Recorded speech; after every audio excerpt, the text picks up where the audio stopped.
In the summer, Eyemouth is busy. Queues for ice cream, children splashing in the waves, and visitors enjoying all the town has to offer. But with winter's grasp firmly in place, the town is quieter. Visitors stay at home, and the bitter wind keeps people indoors.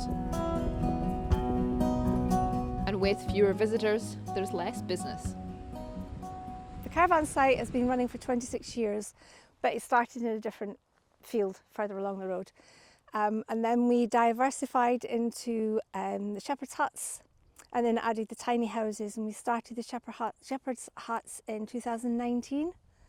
For caravanners, it's from April through to October. Busiest part is July and August.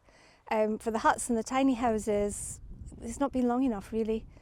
We were very busy through COVID, and then it was sort of finding out what it's like non-COVID.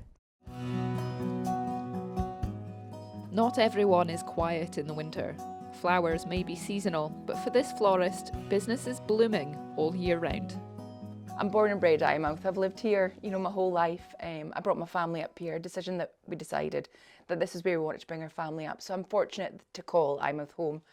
For weddings, our summer is the busiest part of the seasons, but our shop does have different seasons.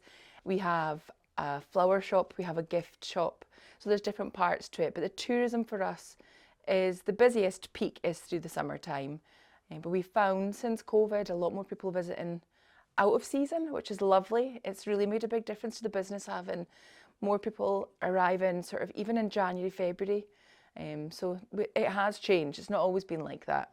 Fishing is the life's blood of Eyemouth. Billy bought his first boat at 10 years old and is rarely away from the sea. Although since 2016 he has left fishing for the younger lads. He's seen for himself how the town has changed. Before that I was crewman with my grandfather. It was mostly crabs and lobsters, and he was retired and I used to go out. Any time he was going out, I was going as well.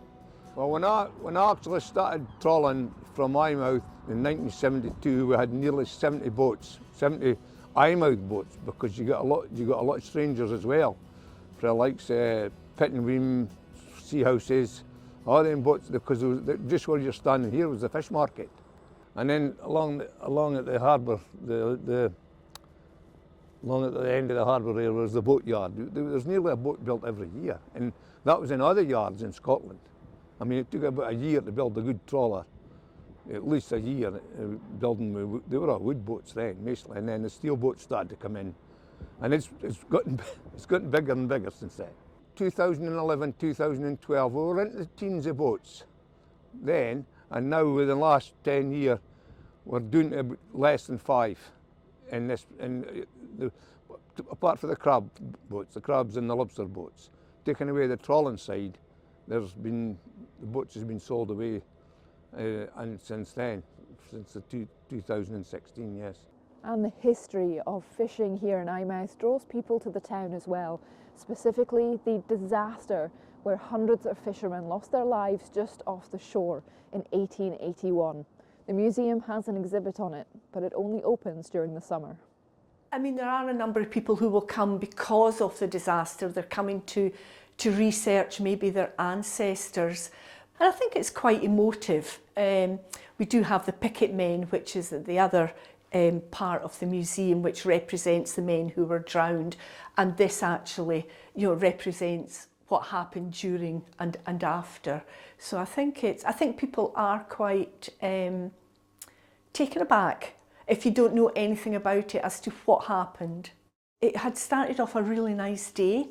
The fishermen hadn't been out for a few days, and one decided to go, and they all went.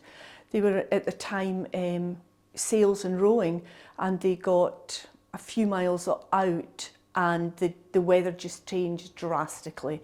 And they tried to get back in. The people who tried to get back into Eyemouth were the ones that died.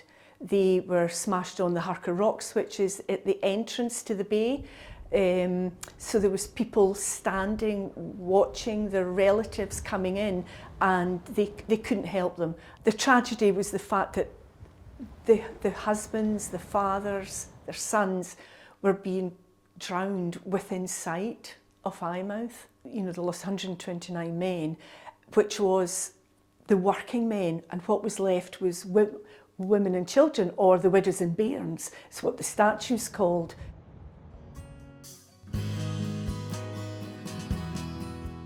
It's not unusual, especially in the more rural parts of Scotland, for tourism businesses to shut over the winter.